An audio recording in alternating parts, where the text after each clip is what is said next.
ನನ್ನೆಲ್ಲ ಸ್ನೇಹಿತರಿಗೆ ತರಗತಿಗೆ ಸ್ವಾಗತ. ತರಗತಿ ಪ್ರಾರಂಭ ಮಾಡೋಕ್ಕಿಂತ ಮುಂಚಿತವಾಗಿ ನಮ್ಮ ಒಂದು ಯೂಟ್ಯೂಬ್ ಚಾನಲಿಗೆ ಸಬ್ಸ್ಕ್ರೈಬ್ ಆಗಿ, ಜೊತೆಗೆ ಪ್ರತಿನಿತ್ಯ ತರಗತಿಗಳನ್ನು ವೀಕ್ಷಿಸಿ ಅನ್ನುತ್ತಾ ಇವತ್ತಿನ ತರಗತಿಯನ್ನು ಪ್ರಾರಂಭ ಮಾಡ್ತಾ ಹೋಗ್ತೀನಿ. ಇವತ್ತಿನ ತರಗತಿ ಸ್ವಾತಂತ್ರ್ಯ ಹೋರಾಟದಲ್ಲಿ ಕ್ರಾಂತಿಕಾರಿಗಳ ಪಾತ್ರ. ಯಾವ ರೀತಿ ಸ್ವಾತಂತ್ರ್ಯ ಹೋರಾಟದಲ್ಲಿ ಮಂದಗಾಮಿಗಳ ಪಾತ್ರ ಯಾವ ರೀತಿ ಇದೆನೋ, ತೀವ್ರಗಾಮಿಗಳ ಪಾತ್ರ ಯಾವ ರೀತಿ ಇದೆನೋ, ಗಾಂಧಿಯವರ ಪಾತ್ರ ಯಾವ ರೀತಿ ಇದೆನೋ ಅಷ್ಟೇ ಪ್ರಾಮುಖ್ಯತೆ ಯಾರಿಗಿದೆಯಪ್ಪ ಅಂದ್ರೆ ಕ್ರಾಂತಿಕಾರಿಗಳ ಪಾತ್ರನೂ ಈ ಸ್ವಾತಂತ್ರ್ಯ ಹೋರಾಟದಲ್ಲಿ ನೋಡ್ತಾ ಹೋಗ್ತೀವಿ. ಇಲ್ಲಿ ಒಬ್ಬರು ಪ್ರಮುಖವಾಗಿ ಕಾಹಿಡಿನ್ ಬಗ್ಗೆ ಸ್ವಲ್ಪ ಚರ್ಚೆಯನ್ನು ಮಾಡ್ತಾ ಹೋಗ್ತೀವಿ. ಏನು ಈ ಸ್ವಾತಂತ್ರ್ಯ ಹೋರಾಟದಲ್ಲಿ ಕ್ರಾಂತಿಕಾರಿಗಳ ಪಾತ್ರ ಯಾವ ರೀತಿ ಮುಖ್ಯ ಆಕತ್ತೆ ಅನ್ನೋದನ್ನು ನೋಡೋದಾದ್ರೆ, ಈ ಕ್ರಾಂತಿಕಾರಿಗಳು ಪೂರ್ಣ ಸ್ವಾತಂತ್ರ್ಯದ ಒಂದು ಕನಸನ್ನು ಕಂಡಿದ್ರು. ಯಾವ ರೀತಿ ಈ ತೀವ್ರಗಾಮಿಗಳು ಪೂರ್ಣ ಸ್ವರಾಜ್ಯ ಪಡಿಬೇಕು ಅನ್ನೋದು ಕನಸು ಕಂಡಿದ್ರು, ಅದೇ ರೀತಿ ಕ್ರಾಂತಿಕಾರಿಗಳ ಕನಸು ಏನಪ್ಪ ಅಂದ್ರೆ ಪೂರ್ಣ ಸ್ವಾತಂತ್ರ್ಯ ಅವ್ರದ್ದು ಕನಸಾಗಿತ್ತು. ಯಾರ್ದು? ಈ ಕ್ರಾಂತಿಕಾರಿಗಳ ಕನಸಾಗಿತ್ತು. ಏನು ಭಾರತೀಯರ ಮೇಲೆ ದಬ್ಬಾಳಿಕೆಯನ್ನು ನಡೆಸುತ್ತಿದ್ದಂಥ ಈ ಬ್ರಿಟಿಷರನ್ನು ಹಿಂಸಾತ್ಮಕ ಮಾರ್ಗದಿಂದ ಮಾತ್ರ ಭಾರತದಿಂದ ಓಡಿಸ್ಬೋದು ಅನ್ನೋದು ಇವರು ಬಲವಾದ ನಂಬಿಕೆ ಆಗಿತ್ತು. ಇವರೇನು ನಮ್ಮ ಒಂದು ಭಾರತೀಯರ ಮೇಲೆ ದಬ್ಬಾಳಿಕೆಯನ್ನು ಮಾಡುವಂಥ ಈ ಬ್ರಿಟಿಷರನ್ನು ಇವ್ರನ್ನ ಭಾರತದಿಂದ ಹೊರದೂಡ್ಬೇಕಂದ್ರೆ ಕೇವಲ ಹಿಂಸಾ ಮಾರ್ಗದ ಮೂಲಕ ನಾವು ಏನು ಮಾಡ್ಬೋದು, ಭಾರತದಿಂದ ಓಡಿಸ್ಬೋದು ಅನ್ನೋದು ಇವ್ರದ್ದು ಬಲವಾದ ನಂಬಿಕೆ ಆಗಿತ್ತು. ಹಾಗಾಗಿ ಇವ್ರು ಏನು ಮಾಡ್ತಾ ಹೋಗ್ತಾರೆ, ರಹಸ್ಯ ಸಂಘಗಳ ಮೂಲಕ ಭಾರತದಲ್ಲಿ ಮತ್ತು ವಿದೇಶಗಳಲ್ಲಿ ಕೂಡ ತಮ್ಮ ಒಂದು ಶಾಖೆಗಳನ್ನು ಸ್ಥಾಪಿಸಿ ಆ ಒಂದು ಸಂಘಗಳಿಗೆ ಹಣಕಾಸು ಶಸ್ತ್ರಾಸ್ತ್ರಗಳನ್ನು ಸಂಗ್ರಹಿಸುವಂಥ ಕಾರ್ಯದೊಂದಿಗೆ ಕ್ರಾಂತಿಕಾರಿಗಳಿಗೆ ಏನು ಮಾಡ್ತಾ ಇದ್ರಪ್ಪ ಅಂದ್ರೆ ತರಬೇತಿ ನೀಡುವಲ್ಲಿ ನಿರತರಾಗಿದ್ದರು. ನೋಡ್ರಿ, ಅವರು ಬ್ರಿಟಿಷರನ್ನು ಓಡಿಸ್ಬೇಕಂತಂದು ಏನು ಮಾಡ್ತಾ ಇದ್ರಪ್ಪ ಅಂದ್ರೆ ಹಿಂಸಾ ಮಾರ್ಗದಿಂದ ಓಡಿಸ್ಬೇಕು ಅಂತ ತಿಳ್ಕೊ. ಹಾಗಾಗಿ ಏನು ಮಾಡ್ತಾಯಿದ್ರು, ಅವರು ದೇಶದಲ್ಲೂ ಕೂಡ ಮತ್ತು ವಿದೇಶದಲ್ಲೂ ಕೂಡ ಏನು ಮಾಡ್ತಾಯಿದ್ರು, ರಹಸ್ಯ ಸಂಘಗಳನ್ನು ಮಾಡ್ತಾಯಿದ್ರು. ಆ ರಹಸ್ಯ ಸಂಘಗಳಲ್ಲಿ ಏನು ಮಾಡ್ತಾಯಿದ್ರಪ್ಪ ಅಂದ್ರೆ ಹಲವಾರು ಶಾಖೆಗಳನ್ನು ಸ್ಥಾಪಿಸಿ ಹಣಕಾಸು ಶಸ್ತ್ರಾಸ್ತ್ರಗಳನ್ನು ಸಂಗ್ರಹಿಸುವಂಥ ಕಾರ್ಯದೊಂದಿಗೆ ಯಾರು ಕ್ರಾಂತಿಕಾರಿಗಳಿಗೆ ಏನು ಮಾಡ್ತಾಯಿದ್ರಪ್ಪ ಅಂದ್ರೆ ತರಬೇತಿಯನ್ನು ನೀಡ್ತಾಯಿದ್ರು. ಅದರಲ್ಲಿ ಪ್ರಮುಖವಾಗಿ ಅನುಶೀಲನ ಸಮಿತಿ ಮತ್ತು ಅಭಿನವ ಭಾರತ ಅಂತ ಪ್ರಮುಖ ಎರಡು ರಹಸ್ಯ ಸಂಘಟನೆಗಳು ಪ್ರಮುಖವಾಗಿ ಕಾಣ್ತವೆ. ಯಾವುದು? ಅನುಶೀಲನ ಸಮಿತಿ ಮತ್ತು ಅಭಿನವ ಭಾರತ ಅನ್ನೋದು ಇವು ರಹಸ್ಯ ಸಂಘಟನೆಗಳು ಆಗ್ತಾ ಹೋಗ್ತವೆ. ಇವರು ತಮ್ಮ ಒಂದು ಗುರಿ ಸಾಧನೆಗಾಗಿ ಬಾಂಬುಗಳು ಮತ್ತು ಬಂದೂಕುಗಳ ಪ್ರಯೋಗವನ್ನು ಮಾಡ್ತಾ ಹೋದ್ರು. ನೋಡ್ರಿ, ಏನು ತಮ್ಮ ಒಂದು ಗುರಿ ಸಾಧನೆ ಬ್ರಿಟಿಷರನ್ನು ಹೊರದಬ್ಬೋದು. ಹಾಗಾಗಿ ಅವ್ರು ಏನು ಮಾಡ್ತಾಯಿದ್ರು, ಬಾಂಬುಗಳು ಮತ್ತು ಬಂದೂಕುಗಳ ಪ್ರಯೋಗವನ್ನು ಮಾಡ್ತಾಯಿದ್ರು. ಸರ್ಕಾರವು ಇವರನ್ನು ಹತ್ತಿಕ್ಕುವಂಥ ಸರ್ವ ಪ್ರಯತ್ನವನ್ನು ಮಾಡ್ತಾಯಿದ್ರು. ಏನು ಬ್ರಿಟಿಷ್ ಸರ್ಕಾರ ಎಲ್ಲರನ್ನೂ ಸುಮ್ಮನಿಸಿದಪ್ಪ, ಇವ್ರು ಯಾರು ಕ್ರಾಂತಿಕಾರಿಗಳು, ಯುವಕರು ಬಂದಾರಲ್ಲ, ಏನು ರೇಟ್ ಅದಾರ, ನಮಗೆ ಬಾಂಬು ತೋರಿಸ್ತಾರಲ್ಲ ಅಂತಂದು ಅವ್ರು ಏನು ಮಾಡ್ತಾ ಹೋಗ್ತಾರೆ, ಎಲ್ಲ ರೀತಿಯೊಳಗೆ ಏನು ಮಾಡ್ತಾಯಿದ್ರು, ಹತ್ತಿಕ್ಕುವಂಥ ಪ್ರಯತ್ನವನ್ನು ಮಾಡ್ತಾಯಿದ್ರು. ಅವರು ಕ್ರಾಂತಿಕಾರಿಗಳನ್ನು ಕೊಲೆ ಸಂಚಿನ ಆರೋಪದ ಮೇಲೆ ಅವರನ್ನು ಬಂಧಿಸಿ ಅವರುಗಳನ್ನು ತಪ್ಪಿತಸ್ಥರಾಗಿ ಗುರುತಿಸಿ ಏನು ಮಾಡ್ತಿದ್ರಪ್ಪ ಅಂದ್ರೆ ಜೀವಾವಧಿ ಶಿಕ್ಷೆಯನ್ನು ವಿಧಿಸ್ತಾ ಇದ್ರು. ಎಲ್ಲಿ ಕ್ರಾಂತಿಕಾರಿಗಳು ಕಂಡು ಬಿಟ್ಟಪ್ಪ ಅಂದ್ರೆ ಏನು ಮುಲಾಜಿಲ್ಲ, ಅವ ಕೊಲೆ ಆರೋಪದ ಮೇಲೆ ತಂದದ್ದು ಕರ್ಕೊಂಬಂದದ್ದು ಕೋರ್ಟ್ ಒಳಗೆ ಹಾಕ್ಯದ. ಅವರು ಕೋರ್ಟ್ನೇ ನೋಡಿರಲ್ಲ, ನ್ಯಾಯಾಧೀಶರು ಬ್ರಿಟಿಷರ ಪರವಾಗಿ ನ್ಯಾಯ ತೀರ್ಮಾನ ಮಾಡ್ತಾಯಿದ್ರು. ಅದು ಬೇರೆ ನ್ಯಾಯ ನೀಡ್ತಾ ಯಾವ ಭಾಷೆಯೊಳಗೆ? ಆಂಗ್ಲ ಭಾಷೆಯೊಳಗೆ. ಹಾಗಾಗಿ ಏನು ಮಾಡ್ತಾಯಿದ್ರು, ಅವರನ್ನು ತಪ್ಪಿತಸ್ಥರನ್ನಾಗಿ ಮಾಡಿ ಏನು ಮಾಡ್ತಾಯಿದ್ರು, ಜೀವಾವಧಿ ಶಿಕ್ಷೆಗೆ ವಿಧಿಸ್ತಾಯಿದ್ರು. ಇಂಥ ಒಂದು ಸಂದರ್ಭದಲ್ಲಿ ಏನು ಮಾಡ್ತಾಯಿದ್ದಪ್ಪ, ಕೆಲವರನ್ನು ಗಲ್ಲಿಗೆ ಎಸ್ತಾಯಿದ್ರು, ಅಂದ ಸೀದಾ ಮರಣದಂಡನೆಯನ್ನು ನೀಡ್ತಾಯಿದ್ರು. ಹಾಗಾದ್ರೆ ಈ ಒಂದು ಕ್ರಾಂತಿಕಾರಿಗಳಲ್ಲಿ ಪ್ರಮುಖರಾಗಿ ಯಾರನ್ನು ನೋಡ್ತಪ್ಪ ಅಂದ್ರೆ ವಿ.ಡಿ. ಸಾವರ್ಕರ್ ನೋಡ್ತಾ ಹೋಗ್ತೀವಿ, ಅರವಿಂದ್ ಘೋಷರವನ್ನು ನೋಡ್ತಾ ಹೋಗ್ತೀವಿ, ಶ್ಯಾಮ್ಜಿ ಕೃಷ್ಣ ವರ್ಮಾ, ರಾಸ್ ಬಿಹಾರಿ ಘೋಷ್, ಮೇಡಮ್ ಕಾಮಾ, ಖುದಿರಾಮ್ ಬೋಸ್, ರಾಮ್ ಪ್ರಸಾದ್ ಬಿಸ್ಮಿಲ್ಲಾ, ಭಗತ್ ಸಿಂಗ್, ಚಂದ್ರಶೇಖರ್ ಆಜಾದ್ ಇವರುಗಳು ಕ್ರಾಂತಿಕಾರಿಗಳಲ್ಲಿ ಪ್ರಮುಖರಾಗಿ ಕಾಣ್ತಾ ಹೋಗ್ತಾರೆ. ಕ್ರಾಂತಿಕಾರಿ ಇದು ಸ್ವಾತಂತ್ರ್ಯ ಹೋರಾಟದಲ್ಲಿ ಕ್ರಾಂತಿಕಾರಿಗಳು ಯಾರು, ಪ್ರಮುಖವಾದ ಕ್ರಾಂತಿಕಾರಿಗಳ ಹೆಸರಿಸ್ ಅಂತ ಕೇಳಿದರೆ ಹೇಳ್ಬೇಕು ಏನಂತ. ವಿ ಡಿ ಸಾವರ್ಕರ್ ಸರ, ಅರವಿಂದ್ ಘೋಷ್ ಸರ, ಇದಾದ ಮೇಡಮ್ ಕಾಮಾ ಸರ, ಖುದಿರಾಮ್ ಬೋಸ್, ರಾಮ್ ಪ್ರಸಾದ್ ಬಿಸ್ಮಿಲ್ಲಾ, ಭಗತ್ ಸಿಂಗ್, ಚಂದ್ರಶೇಖರ್ ಆಜಾದ್, ಶ್ಯಾಮ್ಜಿ ಕೃಷ್ಣ ವರ್ಮಾ ಸರ ಅಂತಂದು ಹೇಳ್ತಾ ಹೋಗ್ಬೇಕು. ಇಲ್ಲಿ ಪ್ರಮುಖವಾದಂಥ ಒಂದು ಮಾಹಿತಿ ಐತೆ, ಅದ್ರ ಬಗ್ಗೆ ಚರ್ಚೆ ಮಾಡ್ತಾವಣ. ಅರವಿಂದ್ ಘೋಷ್ರವರು ಏನು ಮಾಡ್ತಾ ಹೋಗ್ತಾರಪ್ಪ ಅಂದ್ರೆ ವರ್ತಮಾನ ರಣನೀತಿ ಎಂಬ ಪುಸ್ತಕವನ್ನು ಪ್ರಕಟಣೆಯನ್ನು ಮಾಡ್ತಾ ಹೋಗ್ತಾರೆ. ಯಾರು? ಅರವಿಂದ್ ಘೋಷ್ರವರು ವರ್ತಮಾನ ರಣನೀತಿ, ಯಾವುದು? ವರ್ತಮಾನ ಮತ್ತು ರಣನೀತಿ ಎಂಬ ಪುಸ್ತಕವನ್ನು ಪ್ರಕಟಣೆಯನ್ನು ಮಾಡ್ತಾ ಹೋಗ್ತಾರೆ.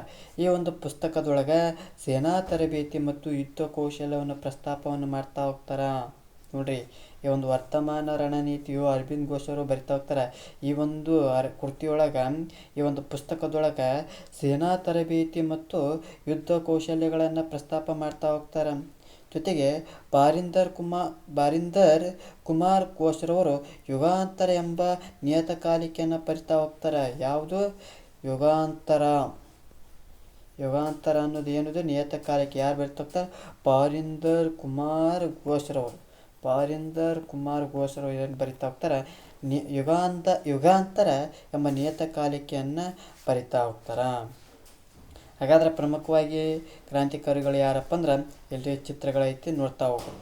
ಯಾರು ಇವರು ನೋಡಿದ ಕೂಡಲೇ ಹೇಳ್ತೀರಿ, ಭಗತ್ ಸಿಂಗ್, ಇವರು ಚಂದ್ರಶೇಖರ್ ಆಜಾದ್, ಇವರು ವಿ ಡಿ ಸಾವರ್ಕರ್. ಇರಲಿ, ಇವ್ರ ಬಗ್ಗೆ ಒಂದು ದಿವಸ ಕ್ರಾಂತಿಕಾರಿಗಳ ಬಗ್ಗೆ ಒಂದು ಸಂಪೂರ್ಣವಾದ ತರಗತಿಯನ್ನು ಮಾಡ್ತಾ ಹೋಗೋಣ. ಇವತ್ತು ನಾನು ಟೆಕ್ಸ್ಟ್ ಬುಕ್ ಆಧಾರಿತವಾಗಿ ಪಾಠವನ್ನು ಮಾಡ್ತಾ ಇದ್ದೀನಿ. ಇಲ್ಲಿ ಪ್ರಮುಖವಾಗಿ ಗೈಡಿನ್ ಲೂ ಅಂತ ಒಬ್ಬರು ಬರ್ತಾ ಹೋಗ್ತಾರೆ. ಇವರು ಕೂಡ ಒಬ್ಬ ಕ್ರಾಂತಿಕಾರಿ ಅಂತ ಹೇಳ್ತಾ ಹೋಗ್ತೀವಿ. ಯಾವ ರೀತಿ ಅನ್ನೋದನ್ನು ನೋಡ್ತಾ ಹೋಗೋಣ. ಆಂಗ್ಲ ಪ್ರಭುತ್ವ ಮತ್ತು ಕ್ರೈಸ್ತ ಮಿಷನರಿಗಳ ದುಷ್ಟಕೂಟ ಏನು ಮಾಡ್ತಾ ಹೋಗ್ತದಪ್ಪ ಅಂದ್ರೆ ಭಾರತದ ಒಂದು ಇಡೀ ಈಶಾನ್ಯ ಭಾಗವನ್ನು ಬಲಿ ತೆಗೆದುಕೊಳ್ಳುತ್ತಿರುವಂಥ ಸಂಗತಿಯನ್ನು ಅರಿತುಕೊಂಡಂಥ ಜಾದೂನಾಂಗ್ ಎಂಬ ನಾಗಾ ಬುಡಕಟ್ಟಿನ ತರುಣ ಏನು ಮಾಡ್ತಾ ಹೋಗ್ತಾನೆ, ಯೋಧ ಪಡೆಯೊಂದನ್ನು ಕಟ್ಟುತ್ತಾ ಹೋಗ್ತಾನೆ. ಕನ್ಯಾದು ಈಶಾನ್ಯ ಭಾಗ ಯಾವುದನ್ನು ತಿಳ್ಕೊಬೇಕು. ಯಾವುದು? ಅಸ್ಸಾಂ, ಅರುಣಾಚಲ ಪ್ರದೇಶ, ಸಿಕ್ಕಿಂ, ಮಣಿಪುರ್, ಮಿಜೋರಾಂ, ನಾಗಾಲ್ಯಾಂಡ್ ಇವೇನು ಭಾರತದ ಈಶಾನ್ಯ ಭಾಗ. ಈ ಈಶಾನ್ಯ ಭಾಗದಲ್ಲಿ ಆಂಗ್ಲರ ಒಂದು ಪ್ರಭುತ್ವ ಮತ್ತು ಕ್ರೈಸ್ತ ಮಿಷನರಿಗಳ ಒಂದು ಒಕ್ಕೂಟ ಏನು ಮಾಡ್ತದಪ್ಪ ಅಂದ್ರೆ ಈಶಾನ್ಯ ಭಾಗವನ್ನು ಬಲಿ ತೆಗೆದುಕೊಳ್ಳುತ್ತಿರುವಂಥ ಸಂಗತಿಯನ್ನು ಕಂಡಂಥ ಜಾದೂನಾಂಗ್ ಏನು ಮಾಡ್ತಾ ಹೋಗ್ತಾನೆ. ಈ ಜಾದೂನಾಂಗ್ ಯಾರಪ್ಪ ಅಂದ್ರೆ ನಾಗಾ ಬುಡಕಟ್ಟಿನ ತರುಣ ಏನು ಮಾಡ್ತಾ ಹೋಗ್ತಾನೆ, ಯೋಧ ಪಡೆಯೊಂದನ್ನು ಕಟ್ಟುತ್ತಾ ಹೋಗ್ತಾನೆ. ಯೋಧ ಪಡೆಯನ್ನು ಕಟ್ತಾ ಹೋಗ್ತಾನೆ. ಆ ಯೋಧ ಪಡೆಯನ್ನು ಕಟ್ಟಿ ಆ ಬ್ರಿಟಿಷರ ವಿರುದ್ಧ ಏನು ಮಾಡ್ತಾ ಹೋಗ್ತಾನೆ, ಹೋರಾಟವನ್ನು ಮಾಡ್ತಾ ಹೋಗ್ತಾನೆ. ಆದರೆ ಇಲ್ಲೊಂದು ಮೈನಸ್ ಪಾಯಿಂಟ್ ಏನು, ಆ ಜಾದೂನಾಂಗ್ ಏನು ಮಾಡ್ತಾ ಹೋಗ್ತಾನೆ, ತನ್ನ ಒಂದು ಸೇನೆಯಲ್ಲಿ ಮಹಿಳೆಯರಿಗೆ ಅವಕಾಶವನ್ನು ನೀಡಂಗಿಲ್ಲ. ಕೇವಲ ಪುರುಷರಿಗಷ್ಟು ಅವಕಾಶ ನೀಡುತ್ತೆ. ಯಾರು? ಈ ಜಾದೂನಾಂಗ್ ಏನು ಮಾಡ್ತಾ ಹೋಗ್ತಾನೆ, ತನ್ನ ಒಂದು ಸೇನೆಯೊಳಗೆ ಪುರುಷರಿಗೆ ಅವಕಾಶ ನೀಡುತ್ತಾ, ಆದರೆ ಆತನ ಒಂದು ಸೇನೆಯಲ್ಲಿ ಮಹಿಳೆಯರಿಗೆ ಯಾವುದೇ ರೀತಿ ಅವಕಾಶವಿರಲಿಲ್ಲ. ಆದ್ದರಿಂದ ಏನು ಮಾಡ್ತಾ ಹೋಗ್ತಾಳೆ, ಒಬ್ಬ ಯುವತಿ ಗೈಡಿನ್ ಲೂ, ಯಾರು? ಒಬ್ಬ ಯುವತಿ ಗೈಡಿನ್ ಲೂ ಏನು ಮಾಡ್ತಾ ಹೋಗ್ತಾಳೆ, ಈಶಾನ್ಯ ಭಾರತದ ಮಹಿಳೆಯರನ್ನು ಸೇರಿಸಿಕೊಂಡು, ಯಾರು? ಈಶಾನ್ಯ ಭಾರತದ ಮಹಿಳೆಯರನ್ನು ಸೇರಿಸಿಕೊಂಡು ಒಂದು ಹೊಸ ಪಡೆಯನ್ನು ಕಟ್ಟಿ ಜಾದೂನಾಂಗ್ ಜೊತೆಯಲ್ಲಿ ಬ್ರಿಟಿಷರ ವಿರುದ್ಧ ಏನು ಮಾಡ್ತಾ ಹೋಗ್ತಾಳಪ್ಪ ಅಂದ್ರೆ ಹೋರಾಟವನ್ನು ಮಾಡ್ತಾ ಹೋಗ್ತಾಳೆ. ಯಾರು? ಈ ಗೈಡಿನ್ ಲೂ ಏನು ಮಾಡ್ತಾ ಹೋಗ್ತಾಳೆ, ಇಡೀ ಈಶಾನ್ಯ ಭಾಗದ ಮಹಿಳೆಯರನ್ನು ಒಗ್ಗೂಡಿಸಿಕೊಂಡು ಜಾದೂನಾಂಗ್ ಜೊತೆಗೆ ಆ ಬ್ರಿಟಿಷರ ವಿರುದ್ಧ ಏನು ಮಾಡ್ತಾ ಹೋಗ್ತಾಳೆ, ಹೋರಾಟವನ್ನು ಮಾಡ್ತಾ ಹೋಗ್ತಾಳೆ. ಜೊತೆಗೆ ಧಾರ್ಮಿಕ ಜಾಗೃತಿಗಾಗಿ ಗೈಡಿನ್ ಏನು ಮಾಡ್ತಾ ಹೋಗ್ತಾಳೆ, ಅರಕ್ಕ ಎಂಬ ಸಂಸ್ಥೆಯನ್ನು ಕಟ್ತಾ ಹೋಗ್ತಾಳೆ. ಯಾವ ಸಂಸ್ಥೆ? ಅರಕ್ಕ ಎಂಬ ಸಂಸ್ಥೆ ಕಟ್ತಾ. ಯಾವುದು? ಧಾರ್ಮಿಕ ಜಾಗೃತಿಗಾಗಿ ಗೈಡಿನ್ ಏನು ಮಾಡ್ತಾ ಹೋಗ್ತಾಳೆ, ಅರಕ್ಕ ಎಂಬ ಸಂಸ್ಥೆಯನ್ನು ಕಟ್ತಾ ಹೋಗ್ತಾಳೆ. ಜೊತೆಗೆ ಈ ಆಂಗ್ಲ ಸರ್ಕಾರ ಏನು ಮಾಡ್ತಾ ಹೋಗ್ತೈತಿ, ಜಾದೂನಾಂಗರನ್ನು ಬಂಧಿಸಿ ಸಿಲ್ಚರ್ ಜೈಲಲ್ಲಿಟ್ಟು ದೇಶದ್ರೋಹದ ಒಂದು ಆಪಾದನೆ ಹೊರಿಸಿ 1931 ಆಗಸ್ಟ್ 29 ಏನು ಮಾಡ್ತಾ ಹೋಗ್ತೈತಿ, ಗಲ್ಲಿಗೇರಿಸ್ತಾ ಹೋಗ್ತಾರೆ. ಏನು ಮಾಡ್ತಾ ಹೋಗ್ತಾರೆ, ಬ್ರಿಟಿಷ್ ಸರ್ಕಾರ ಈ ಜಾದೂ ನಂಗರನ್ನು ಏನು ಮಾಡ್ತಾ ಹೋಗ್ತಾರೆ, ಬಂಧನ ಮಾಡಿ ಆ ಸಿಲ್ಚರ್ ಜೈಲಿನಲ್ಲಿಟ್ಟು ದೇಶದ್ರೋಹದ ಒಂದು ಆಪಾದನೆಯನ್ನು ಹೊರಿಸಿ 1931 ಆಗಸ್ಟ್ 21 ಎಂದು ಏನು ಮಾಡ್ತಾ ಹೋಗ್ತಾರೆ, 29ರಂದು ಏನು ಮಾಡ್ತಾ ಹೋಗ್ತದೆ, ಗಲ್ಲಿಗೇರಿಸ್ತಾ ಹೋಗ್ತೈತಿ. ಅದಾದ ಬಳಿಕ ಆ ಎರಡೂ ಸೈನ್ಯಗಳಿಗೆ ನೇತೃತ್ವವನ್ನು ನೀಡಿದಂಥ ಗೈಡಿನ್ಲು ಶಿವಾಜಿಯ ರೀತಿಯಲ್ಲಿ ರಣತಂತ್ರ ರೂಪಿಸಿ ಗೆರಿಲ್ಲಾ ಬಗೆಯಲ್ಲಿ ಹೋರಾಟವನ್ನು ಮಾಡ್ತಾ ಹೋಗ್ತಾಳೆ. ಏನು ಅಲ್ಲಿ ಜಾದವ್ ಏನು ಮಾಡ್ತಾ ದೇಶದೂರದ ಒಂದು ಆಪಾದನೆ ವರ್ಷಿ ಗಲಿಗೇರಿಸ್ತಾ ಹೋಗ್ತಾರೆ. ಆ ಎರಡೂ ಸೈನ್ಯಗಳೇ ತನ್ನದ ಒಂದು ಗೈಡುಲ್ಲ ಸೈನ್ಯ, ಇನ್ನೊಂದು ಜಾದವ್ ಸೈನ್ಯವನ್ನು, ಎರಡೂ ಸೈನ್ಯವನ್ನು ನಾಯಕತ್ವವನ್ನು ವಹಿಸಿಕೊಂಡು ಶಿವಾಜಿ ರೀತಿಯಲ್ಲೇ ರಣತಂತ್ರಗಳನ್ನು ರೂಪಿಸ್ತಾ ಮಾಡ್ತಾ ಹೋಗ್ತಾಳೆ. ಶಿವಾಜಿಯ ಒಂದು ಯುದ್ಧದ ಕಲೆ ಯಾವುದಪ್ಪ ಅಂತ ಗೆರಿಲ್ಲಾ ಬಗೆ.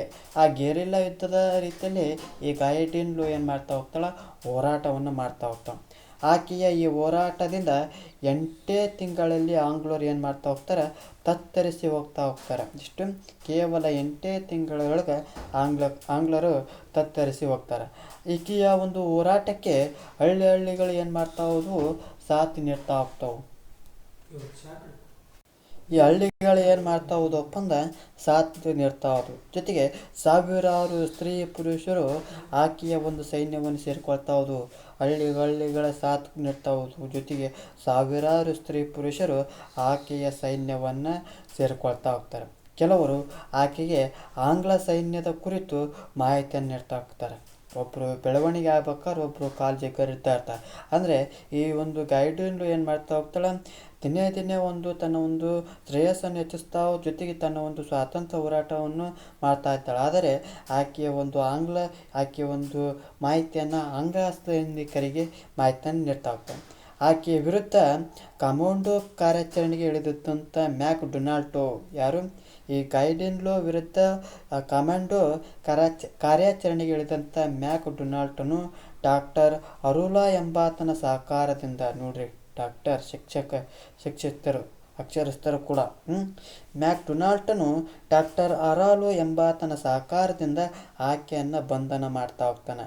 ಆಕೆಯ ಬಂಧನವಾದ 1932 ಅಕ್ಟೋಬರ್ 12ರಿಂದ ಸ್ವಾತಂತ್ರ್ಯ ಸಿಗುವವರೆಗೂ, ಅಂದರೆ 1947ರವರೆಗೂ ಜೈಲಲ್ಲೇ ಇರಬೇಕಾಯಿತು. ಯಾವಾಗ ಈ ಒಂದು ಡಾಕ್ಟರ್ ಅರಾಲೋನ ಸಹಕಾರದಿಂದ ಮ್ಯಾಕ್ ಡೊನಾಲ್ಟೋ ಏನು ಮಾಡ್ತಾ ಹೋಗ್ತಾನೆ, 1932 ಅಕ್ಟೋಬರ್ 12ರಂದು ಬಂಧನವನ್ನು ಮಾಡ್ತಾ ಹೋಗ್ತಾನೆ.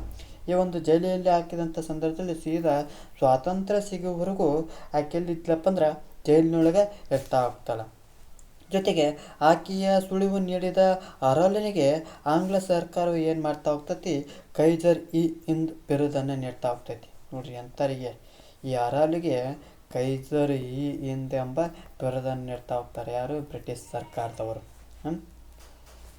ಇದಿಷ್ಟೇನಪ್ಪ ಅಂದ್ರೆ ಗೈಡಿನ್ಲು ಅವರ ಮಾಹಿತಿ ಆಗ್ತೈತಿ, ಜೊತೆಗೆ ಕ್ರಾಂತಿಕಾರಿಗಳ ಮಾಹಿತಿ ಆಗ್ತೈತಿ. ಈ ಒಂದು ತರಗತಿ ಎಷ್ಟಾಗಿತ್ತಪ್ಪ ಅಂದ್ರೆ ನಮ್ಮ ಒಂದು ಯೂಟ್ಯೂಬ್ ಚಾನಲಿಗೆ ಸಬ್ಸ್ಕ್ರೈಬ್ ಆಗಿ, ಜೊತೆಗೆ ಈ ಒಂದು ತರಗತಿ ಎಷ್ಟಾಗಿತ್ತಪ್ಪ ಅಂದ್ರೆ ಲೈಕ್ ಮಾಡಿ, ಇಲ್ಲದಿದ್ದರೆ ಡಿಸ್ಲೈಕ್ ಮಾಡಿ. ಏನಾದರೂ ದೋಷಗಳು ಮತ್ತು ನಿಮ್ಮ ಒಂದು ಅಭಿಪ್ರಾಯವನ್ನು ಕಮೆಂಟ್ ಬಾಕ್ಸ್ನ ಮೂಲಕ ತಿಳಿಸಿ ಅನ್ನುತ್ತಾ ಇವತ್ತಿನ ತರಗತಿಯನ್ನು ಮುಗಿಸ್ತಾ ಇದ್ದೀನಿ. ಎಲ್ಲರಿಗೂ ಧನ್ಯವಾದಗಳು.